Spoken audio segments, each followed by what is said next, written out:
Good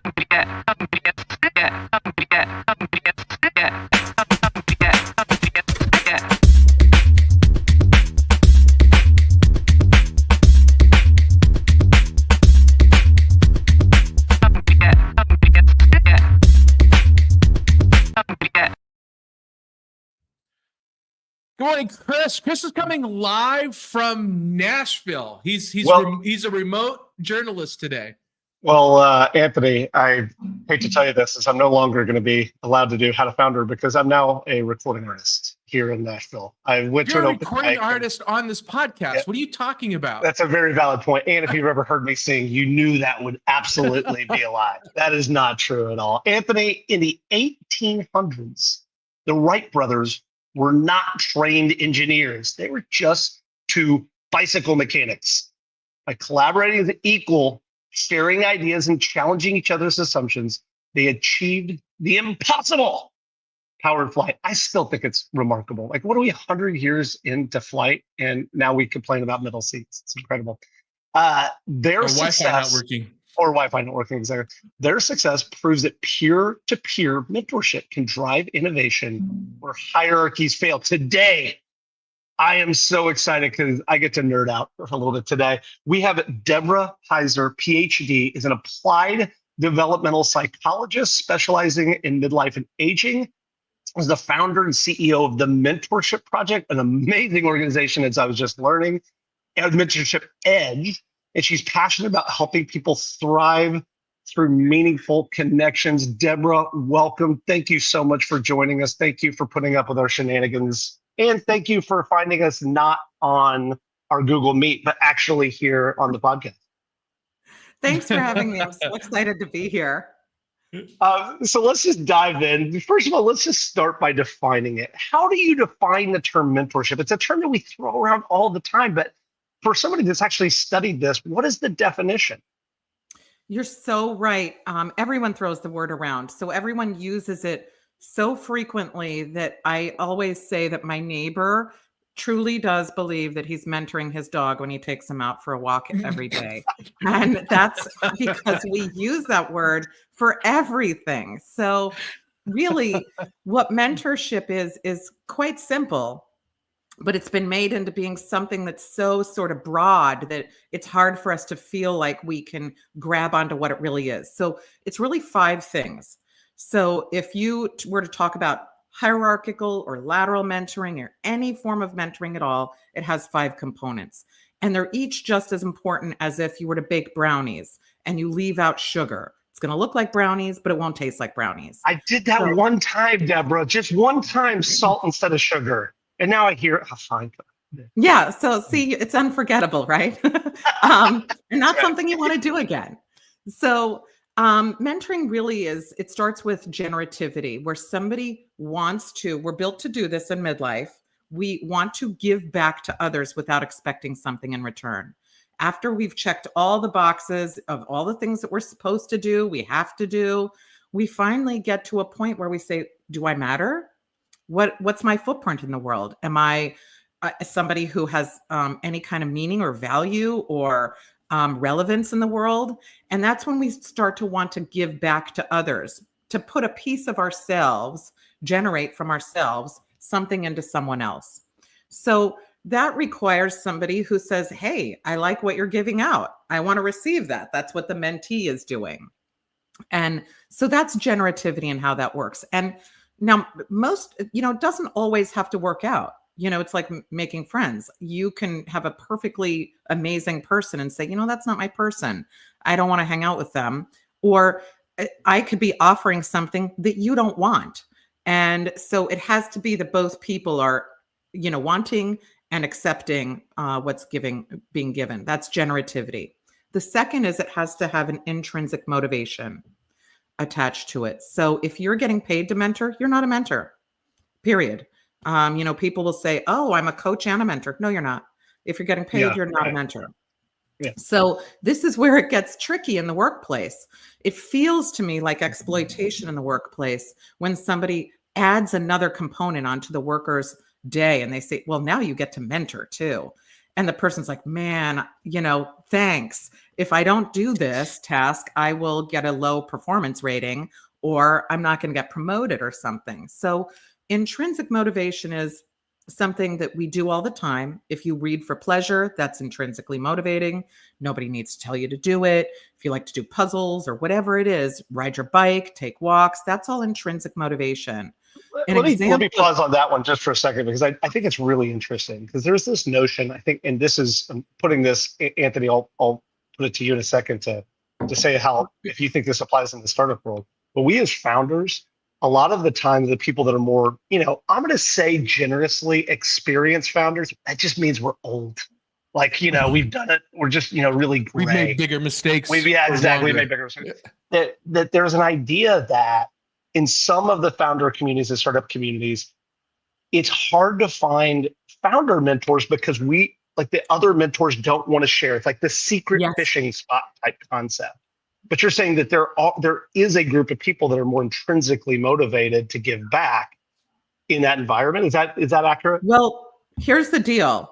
We're getting to that. So first we have generativity, and then we have intrinsic motivation.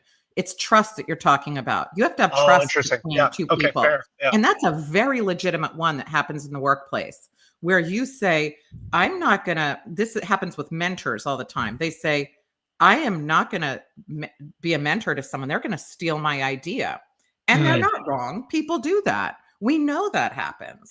So, is that number 3, trust? Pardon? Is that number 3, trust? Trust is actually number 4. So okay. I mean, we're skipping ahead, Chris. Skipping ahead of class. No, it's okay. This is like doesn't you matter teaching, what order you put these ingredients in. This is like you teaching a graduate school class to a bunch of 8-year-olds who are like, we're running around, marking on the chalkboards. Okay, continue your list. I will try not to interrupt. So, if I go back to intrinsic motivation, I just want to give the example that because a lot of people say, yeah, I'm intrinsically motivated, but here's the difference in how it feels. And if I said to you, hey, Anthony, hey, Chris, do you guys want to volunteer at a soup kitchen? We need to give out food and beverage to hungry, thirsty people. You'd probably say yes. And then if I said to you, hey, do you want to volunteer your time at Starbucks, giving out food and beverage to hungry, thirsty people? You'd probably say no. That's the difference between intrinsic and extrinsic motivation. And that's what messes us up in the workplace. Another thing that we have to really keep an eye on is a meaningful connection. A lot of people feel like mentorship can have a failure component to it, and it really doesn't. It's like making friends. You make friends based on who you really connect with. And mentorship is the same. If you don't connect with somebody, it doesn't mean it's a failure. It means you didn't connect. But you have to have that meaningful connection where both of you want to see the other person succeed. I want to make sure that as the mentee, I am taking your information and I'm going to do something good with it to get it out into the world. The mentor has to say, I want to see this person succeed with the information I'm giving them. And the final one after trust is a goal. You have to have a goal. Most people don't realize that you have to actually have a goal. It can be one that changes over time. It can be a one-off. You could have a mentoring experience that's just one time only, and it has a goal. Hey, give me the lay of the land. You get that, and you're good to go. So this is mentoring, the definition of it. We all intuitively know this, but it gets tripped up when people are like, I'm going to tell you how you need to mentor. You need to listen. You need to, do these 5 different things. If somebody tells you need to listen, you are not prepared to be a mentor. That is not because you wouldn't say that to a friend. Like, don't throw your friend under the bus. Listen to them. That is really what you're looking at, or you just need those 5 components. You don't need any of the extra fluff that people add in there, to say, do these nuanced things and you'll be a good mentor or mentee. I think what you struck on, and I think this is one of those things that founders particularly struggle with, is because in larger companies, there are natural hierarchies that exist, and there are none for founders. We live in a world where generally it's fairly egalitarian in the sense that a 20-year-old can start a successful company, a 75-year-old like Anthony can start a successful company, or is it 76? Sorry, Anthony, I didn't mean to call you younger. Anyway, so I think that's your point as far as lateral mentorship. Define lateral mentorship for us and how that plays out in the workplace. So lateral mentorship has the exact same definition, but it's much more powerful. Everything that has happened that has been explosive has been due to lateral mentoring, not hierarchical mentoring. Hierarchical mentoring has a very narrow, opportunity for mentorship. You only have your lane, right? The lateral mentoring, as you look to your left, you look to your right, it's everyone to the sides. So it's anyone can be an expert in anything. And so if you look to your left and you see someone who has a different expertise, if you're a hardware engineer and you're looking to your left and there's a software engineer, likely you're going to be able to tap into that person's expertise and you're going to have something pretty explosive. That's how the tech industry made all of the explosive new things. It wasn't one person. None of it was hierarchical. It was all based on founding at a lateral level, bringing people together. Our country was founded on a bunch of people who had different areas of expertise that came together through lateral mentorship and formed the country. Literally every tech founder has employed lateral mentoring. Yeah, it's such a powerful thing because, Anthony, I feel like this is what we've done in the startup community for years, but I don't think we had a name for it. Does this resonate with you as far as how we have supported each other as founders? Yeah, I think it actually, if I give credit to Brad every once in a while, and Brad Feld really kind of started that out here, where his notion of give back, which give first, Anthony. You even misquoted him. Give first. Yeah, you're right. Give first. But you could call Brad a hierarchical mentor, right? Like all founders can look up to Brad. Not many could look to their left and he's there.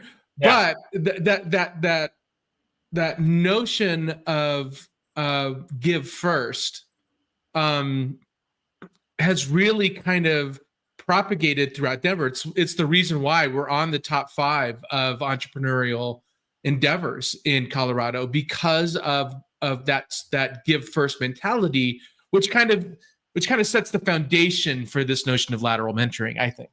So I think, Deborah, this is really the heart of the conversation. So I'm a founder.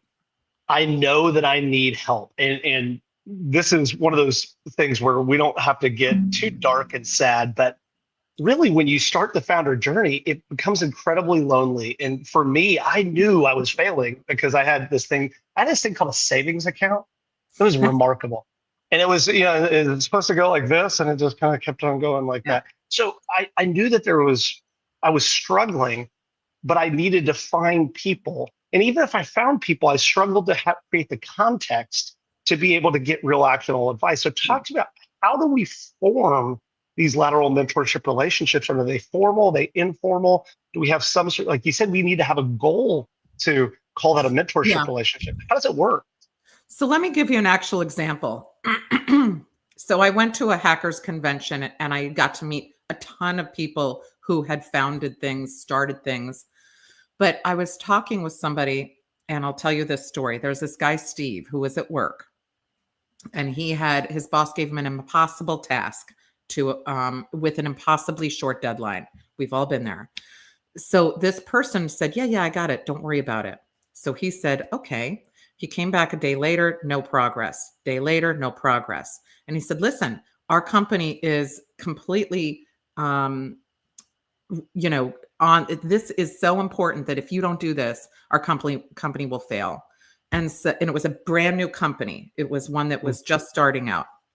So the guy said, sure, don't worry about it. But he didn't. So he called his friend Steve and he said, Steve, I can't do this. I've hit a wall. Can you help me? Steve said, sure, buddy. We've been friends. I like you. I'll come over after work and I'll help you out. And so he did. And he came after work and it was like Rumpelstiltskin. They were like spinning wheat into gold every night. They got the task done before the deadline. And it ended up that the boss came in and he was so happy. That boss was Al Alcorn. The Steve that was in the job that couldn't finish it was Steve Jobs. And the friend that came over was Steve Wozniak. This was for Breakout at Atari. I'm not familiar with any of those names. I don't know who Steve. So We only mention Steve Jobs about every third sentence, Deborah. It's funny that you brought it up. It's a great backstory. Yeah. this is a story of friends. When we talk about lateral mentoring, most people have never considered it because they say, I just called a friend. Well, that friend of yours, you likely have friends. This is why it's very informal. When you're in a bind, who do you call I'm that out. you trust? Everybody except for Anthony. You call somebody you trust, right? That's where the trust is. You're not calling somebody that is, you think is going to steal your idea. You call a friend that's close to you that you think. Now, nobody ever knew that Steve Wozniak ever helped Steve Jobs. It was later, it turned out that somebody then said, well, he was exploited. No one ever knew he did that. He wasn't exploited. He was his friend. Who doesn't go and help a friend? So there are countless stories like this where somebody has a goal. The goal was, I got to get this job done. I got to figure this out. That happened with the network firewall with Bill Cheswick. He wheelied himself in his office chair over to Steve Bellevin. He didn't know him well, but he said, I know Steve knows this. Steve was in a different department. It didn't matter to him if Bill Cheswick did well in what he was doing. It was irrelevant to him. So they were able to be vulnerable and trust each other because whatever help he gave him was going to help Bill, but it wasn't going to hurt Steve. I want to flip it. Oh, go ahead, please. Go. So they ended up where they wrote the first book on network firewalls. They were it was at Bell Labs that this happened. This is so common, but everyone just says, oh, I'm collaborating. That's not collaboration. This is lateral mentoring. This is one expert infusing their information. That knowledge stays in that other person forever. It doesn't go away. It wasn't like they handed them something and they got further along. It was that there's a knowledge transfer from one expert to another. They just happen to be at the same level. No one's the boss. And that's what makes it powerful. So if you are a founder, you can go to people all over the place and they're not going to feel threatened by you. It allows you to be vulnerable. There's a concept that I think is really challenging in the startup world, which is as the mentee. So I'm the person that needs help. And I'll go back to myself when I was struggling with my first company. I knew I was failing. There's a weird sense of hubris that a lot of our first-time founders have, where we believe that we can do it. And you don't go into this world without a sense of really abnormal confidence. How do I, as the mentee, what steps do I need to go through to start to make sure that the relationship, this lateral relationship, how do I first seek those people out? And then when I do, what does that look like? How do I start to seek advice from those people that are part of this lateral network? And it really, I guess it does become a network, right? So how do you start to create that network? So you find the person who has the expertise that you're looking for, and you ask them, can you help me? And, this was advice that was given to me by my dad when I was like 8. He said, always ask for help. And I said, but what if the person doesn't, it's like a burden to the person. I'm going to feel embarrassed. And he was like, there might be a jerk or two out there who's going to not help you, but the vast majority do. And he was right with that. I think that all parents or grandparents give that kind of advice, like go out and expect the best in others. And that's true. That holds true because we're built to want to give back. That's built within us. Now, Anthony, this is like a ubiquitous thing for us. Have you, like, early on particularly, how did you seek help? And what's been your experience with founders asking for help? So I'm so bad at what I do that I didn't have to ask. People would just offer it because they saw me struggling all the time. So I've been very fortunate with my stupidity. Fair point. Yeah. People would just be like, please don't do that. Please don't do that. You're doing that wrong. This is like the classic IT person. Like, just move away from the computer and let me. There's actually a hint of truth to that. I think my attitude has always been gratitude for somebody wanting to help, like true, genuine, being grateful for somebody offering you a better way of doing something. I do think that piece of it, that component, is what defines founders. A lot of employees, right? Employees like, get out of my fiefdom. You're treading into my space. And founders are like, I just need, like, this is hard. I need help. And just being grateful for any help that comes your way. You touched on. Oh, go ahead. Go ahead. Yeah, no, Deborah, I think it's perfect for you. I was going to just kick it over to you anyway. You know, you hit on exactly what we're supposed to do. You are doing that intuitively, which is that, you know, people will offer us help all the time, but so often we think, oh, I shouldn't take it, or you know, oh no, I've got it. People will do that. You did exactly what the perfect mentee should do, which is to say, yeah, give me the help, and I'm going to be happy about it. That's, if you don't have that component, there's no mentorship. And so we should be offering help to everybody that we can see. If we're aware of those around us who can use our help and we offer it, we're a mentor, right? And if somebody is offering us help and we accept it, we're a mentee. That is happening all around us all the time. And we're just not acknowledging it. And that's what stops it from happening more often. So you could go into a networking organization, you could go to EO or YPO or any of these organizations where they have plenty of founders in entrepreneurship, and you can ask a person for help, or they may offer you help. And it's a matter of you saying, you know what, I'm going to be smart enough to accept it. I'm going to acknowledge it, be grateful for that. And that is what keeps mentorship going. If you don't accept that, Anthony, if you said to somebody, I'm good, that makes them feel like crap. You know, they feel terrible, because imagine giving a gift to somebody and they're like, I'm good. You know, like, it doesn't feel good. If somebody unwraps a gift that you give them and they're like, wow, this is amazing, your heart grows 3 times, you know, you feel amazing. So excellent reference on the holiday season. Perfect timing, yeah. So it seems to me that there's an underpinning of humility throughout this entire process. And what I mean by that is that both sides have to have a sense of humility. One is, I need to be able as a founder to ask a fellow founder for help. And to your point, it's not always easy. Sometimes you have to admit that you're struggling, admit that this is difficult, admit that you don't have it figured out, which is, you know, there's the old joke is, how do you know when a founder is pitching? Their mouth is moving, right? We're constantly selling. And then on the other side, Chris is constantly telling that joke.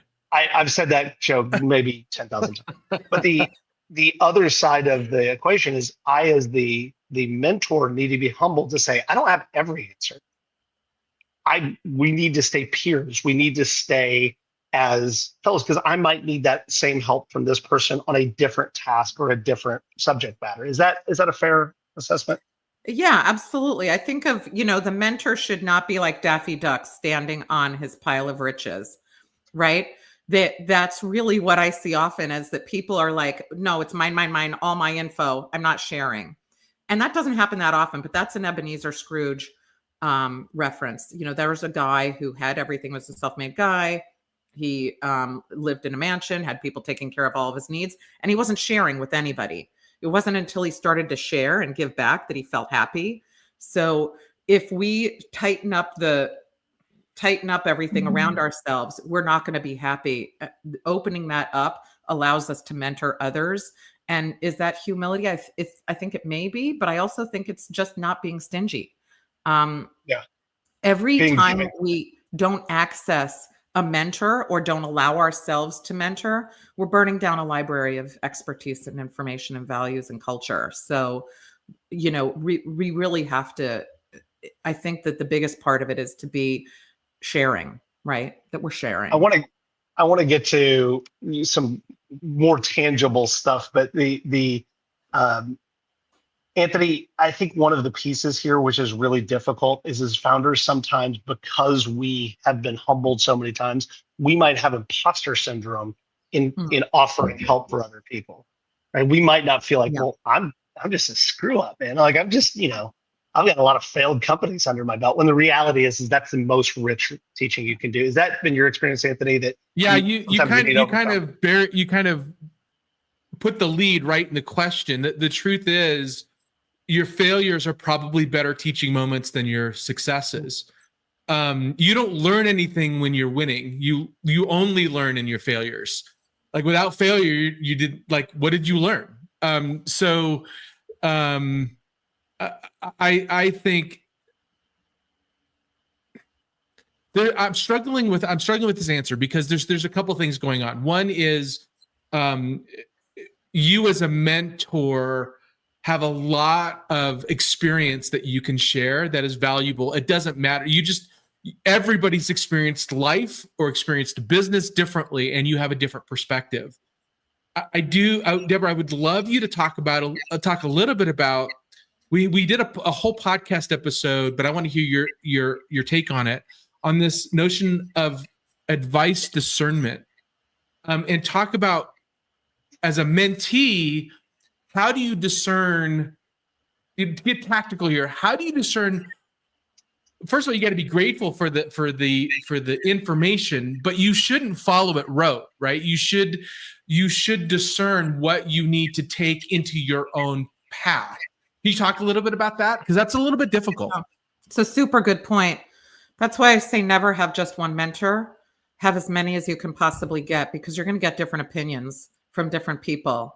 And it helps you from not just becoming like a robot, like I will follow the information you are giving me. You are then devaluing your own opinions and your own abilities when you just follow rote, someone else.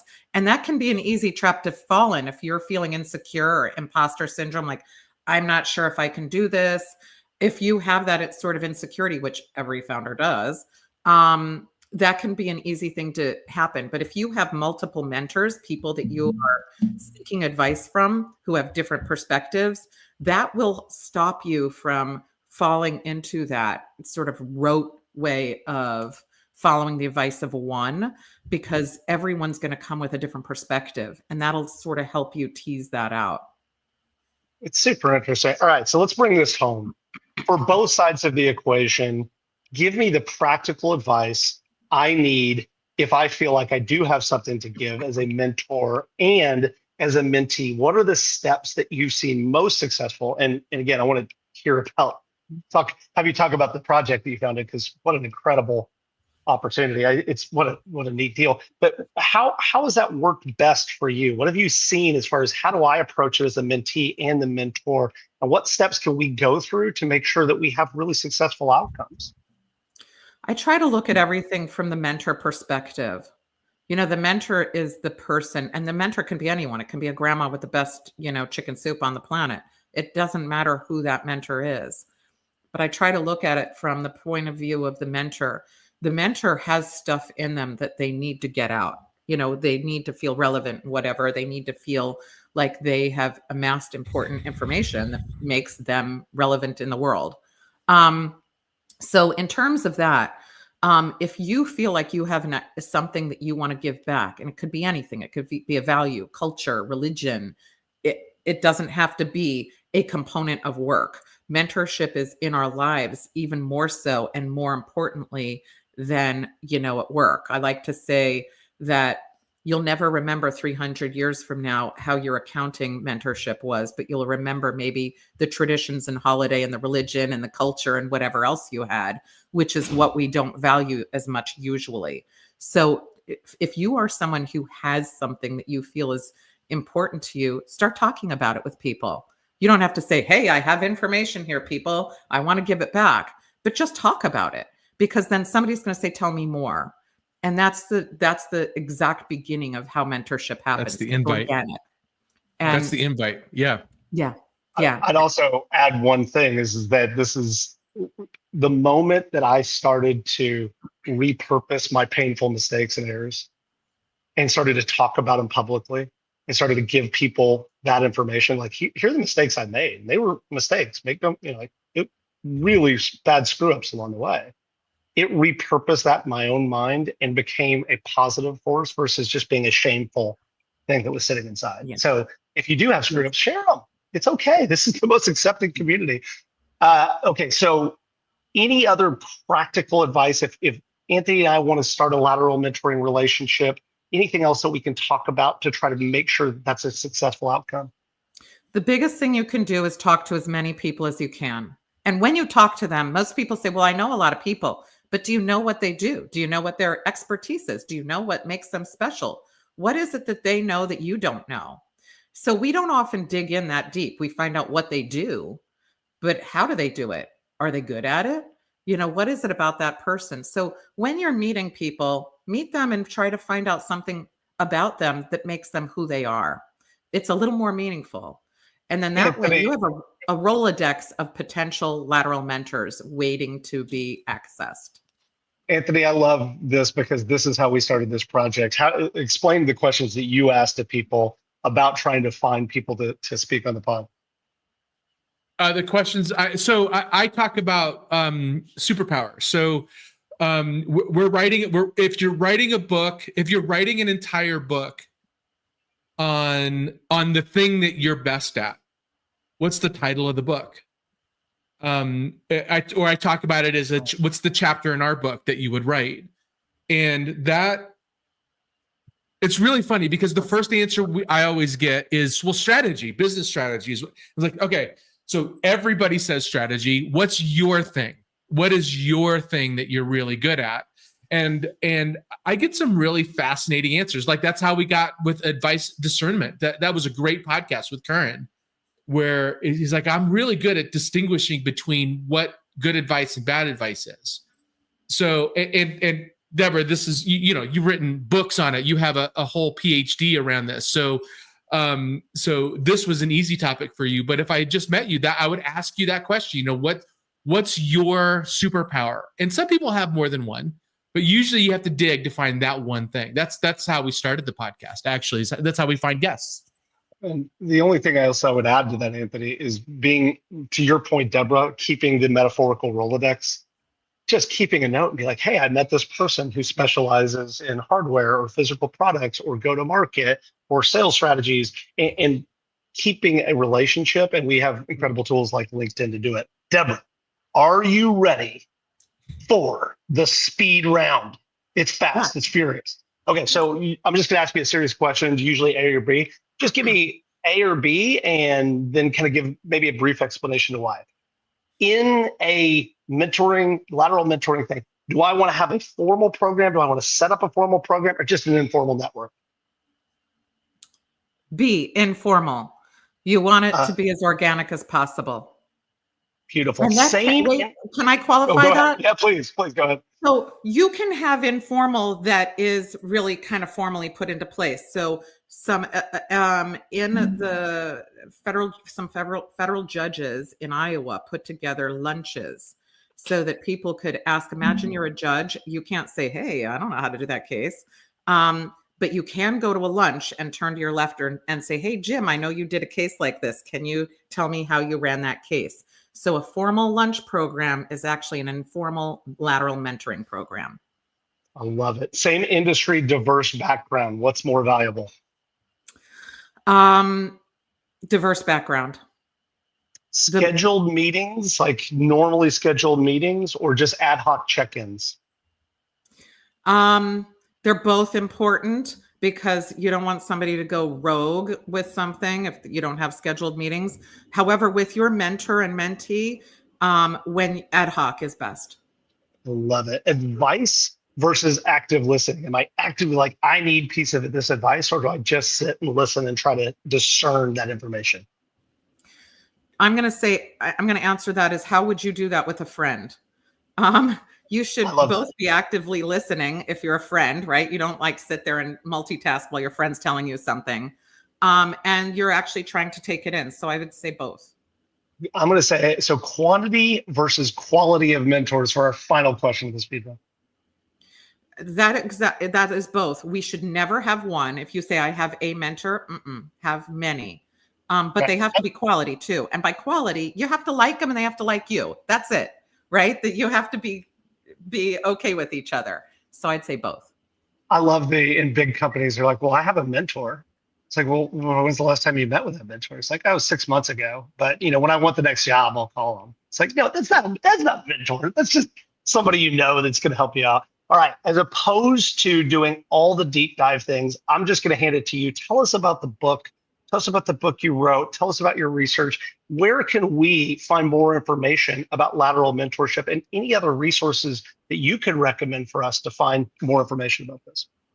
So in the mentorship edge, I'm the one who coined the term lateral mentoring many years ago. And I write about that in the book. And I talk about how you can incorporate lateral mentoring into all the different areas that you're working with, like if networking, advising, sponsorship, other areas that, we often mix up mentoring with, and how you can utilize those to lead to mentoring, and how lateral mentoring can be used in our personal lives, not just our work lives, because there are so many things that we can use mentorship in our own lives and offer it to others. So how you can unburden yourself of all of the knowledge that you've achieved over the years, but also how you can accept that. So the mentorship edge talks about both hierarchical and lateral mentoring.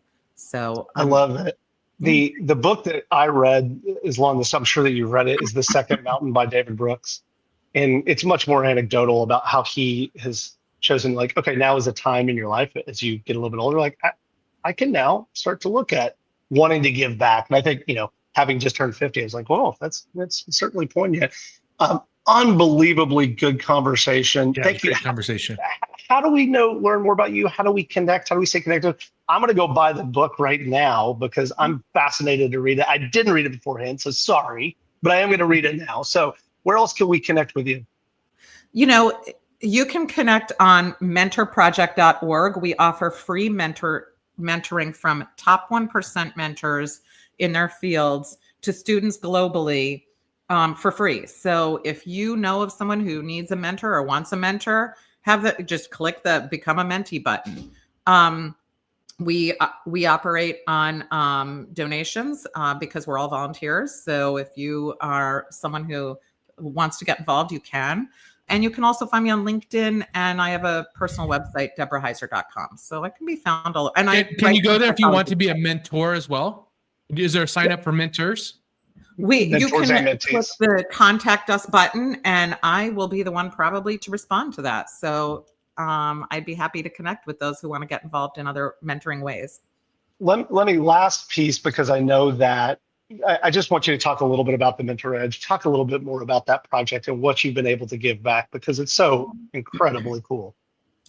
So the Mentor Project was founded, we founded it with a group of co-founders in 2019.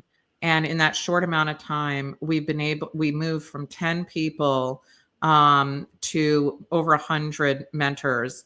And just this year, we're not done with this year yet, we've given roughly $3 million in mentoring hours to students around the world. Students patent with us. They form their own companies. They do research. They work with, top individuals all around, and it's life-changing for the mentees. But I'm going to tell you, more importantly, it's life-changing for the mentors. It's really a phenomenal organization built on we even talked about this before. The reason why Anthony and I haven't been invited is because the people in your network are truly elite at their level. You said astronauts and things like that, right? They're just incredible humans. Yeah. That's pretty exciting. People told me when I started it that no one will ever want to join, that people who are really high level don't have the time and they don't want to give back. And they couldn't have been more wrong, because we went from 10 to 60 within 6 months. And these are, like I said, astronauts and astrophysicists and, elite entrepreneurs. So people want to give back. We were able to really prove the generativity rule, that people have a desire to give back. And so that's really what I'm most proud of with the Mentor Project, is that we're able to show that people want to be connected at all levels. That's been an incredible conversation. So Anthony, what are our takeaways? What have you learned from this conversation? And then what do we have coming up? So I'm gonna try to do the five components of mentorship. Generativity, in other words, give back and also receive. It's that reciprocal relationship that you need to have. You need to have intrinsic motivation, which is going to be hard for a lot of entrepreneurial mentors, because there can't be a capitalistic goal for you as a mentor. You need to have a meaningful connection. I love how Deborah said, this you have to see this person as potential friend. If you're not friends now, I could see myself having a beer with this guy or gal and just talk about whatever. Trust, like you said, obvious one. There has to be trust there, otherwise you're not going to get anywhere with it. And then you need to have a goal. Here's what I'm trying to accomplish. I also made a note for myself that lateral mentorship can go both ways. If you're both solving a problem, it goes back and forth. So I think my wife sees herself as my mentor, and and it's not lateral. Exactly. It is absolutely hierarchical. So right. That I still have a lot to learn. Yeah, that's exactly right. So Anthony, what do we have coming up? So the next one, we're talking about idea infatuation. You beware of idea infatuation. We have a guest, Terry Whalen. It's gonna be great. Deborah, we know what to worry about you. Where to learn more about you. For us, one more thing. Where do we find the book? Is it on Amazon? It's everywhere, right? You find books. And it's an audio book too. If you don't like to read and you like to listen to your books when you're driving, it's on audio. Why were you looking at me when you said that from the dyslexic kid who likes to listen and not read? I appreciate that. I love audiobooks. That's amazing. The Mentorship Edge, how to create and leverage meaningful mentoring relationships by Deborah Heiser. So go check that on Amazon. And for us, just go visit howtofounder.com and you can follow us wherever you follow podcasts. Deborah, thank you so much. Everybody, thank you so much for tuning in. Go check out Deborah's book, and we'll see you next time.